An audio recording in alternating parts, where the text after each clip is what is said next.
안녕하십니까. 박훈탁TV입니다. 펜타곤이 모스크바에 대한 직접적인 공격 배제를 거부했습니다.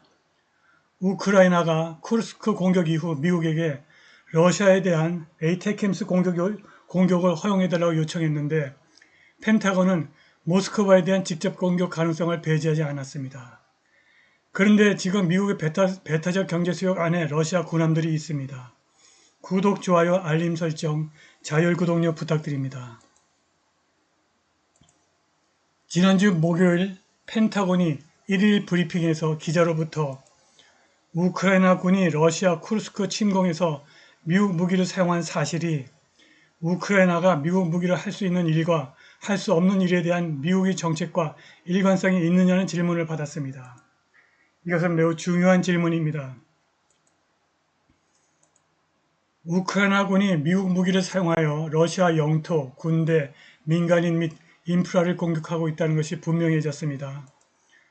펜타곤의 대변인 사브리나 싱은 주저없이 그렇습니다. 우리 정책과 일관됩니다. 라고 대답하고 워싱턴은 우크라이나에서 국경을 넘어 러시아 영토에서 러시아 진지로 교차 사격, 크로스파이어가 필요하다는 사실을 지지한다고 설명했습니다. 그녀는 러시아의 쿠르스크 주에서 일어나고 있는 일, 즉 4일차에 접어든 공세를 본질적으로 방어적이라고 규정했습니다.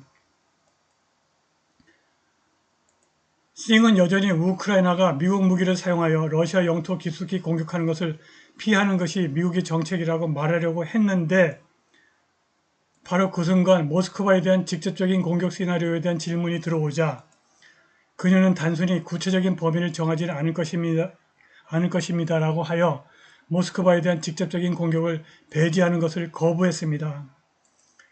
하지만 그녀는 우리는 여전히 러시아에 대한 장거리 공격을 지지하지 않습니다라고 단서를 달았습니다.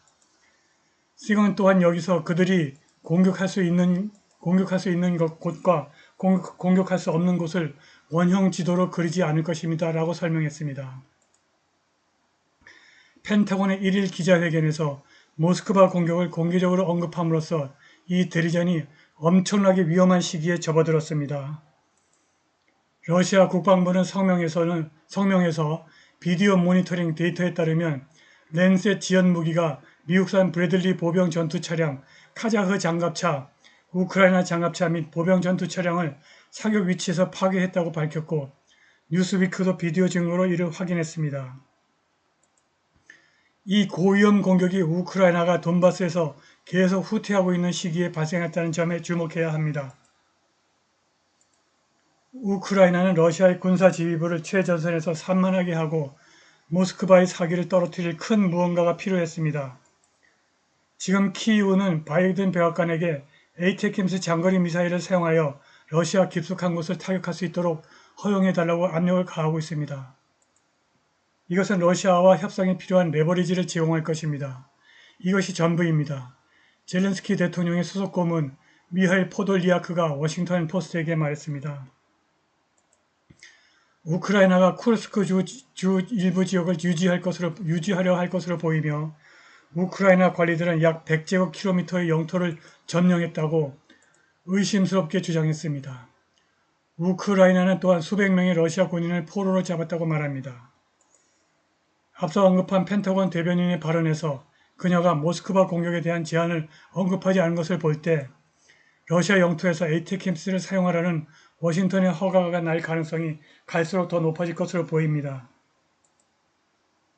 푸틴은 이를 미국이 훨씬 직접적으로 우크라이나 전쟁에 뛰어드는 것으로 볼 것이고 이러한 시나리오에 대해서는 이미 확실한 한계를 설정해 놓았습니다. 우크라이나에 대한 푸틴의 무시무시한 보복이 시작되었습니다. 쿠르스크 침공 6일째 러시아 외무부는 러시아군의 강경한 대응이 오래 걸리지 않을 것이라고 다짐했는데 그 대응은 이미 밤새 시작되어 일요일까지 이어진 듯합니다. 수도 키예프가 맹렬한 미사일 공격을 받았습니다. 미사일이 도심에는 도달하지 못했지만 교외는 피해를 입었습니다.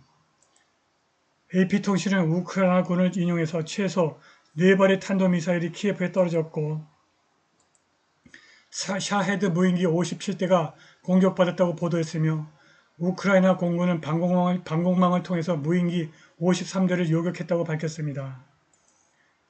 젤렌스키는 러시아가 공중 공격에서 북한제 탄도미사일을 사용했다고 주장했습니다. 우크라이나 주재 미국 대사 브리짓 브링크는 러시아의 공습을 비난하며 이로 인해 한 남자와 그의 4살짜리 아들이 사망했다고 말했습니다. 모스크바 국방부는 미사일 공격으로 쿠르스크 지역의 우크라이나 지휘통제센터가 파괴되었다고 주장하며 공격 관련 영상을 공개했습니다. 수만 명의 러시아 시민들이 러시아 여러 국경 지역에서 대피했습니다. 이 사진이 쿠르스크 지역에서 파괴된 우크라이나 사령부 사진이라고 합니다. 러시아 소식통에 따르면 약 8만 명이 버스, 기차, 자동차로 도망쳤다고 합니다. 러시아가 질서를 회복하기 위해서 쿠르스크 지역에 군대와 보안군을 투입함에 따라 공식적인 비상상태가 지속되었습니다. 미국이 모스크바 직접 공격을 배제하는 것을 공식적으로 거부했기 때문에 DC를 포함한 미국의 주요 도시들이 러시아의 핵공격을 받을 수 있습니다. AP통신은 미군 관계자를 인용해서 알래스카 알류산 열도 주변을 정기 순찰하던 미 해안경비대 경비 선박이 국제해역이지만 미국의 배타적 경제수역 안에 있는 러시아 군함과 마주쳤다고 보도했습니다. 군함은 혼자 다니지 않으며 잠수함과 선단을 이루어 동행하는 경향이 있습니다.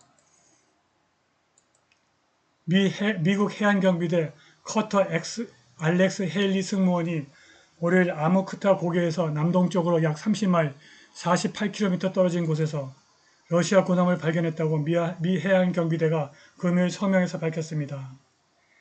해안경비대 비행장 코디아기 헬리콥터 항공 승무원도 선박을 발견했습니다.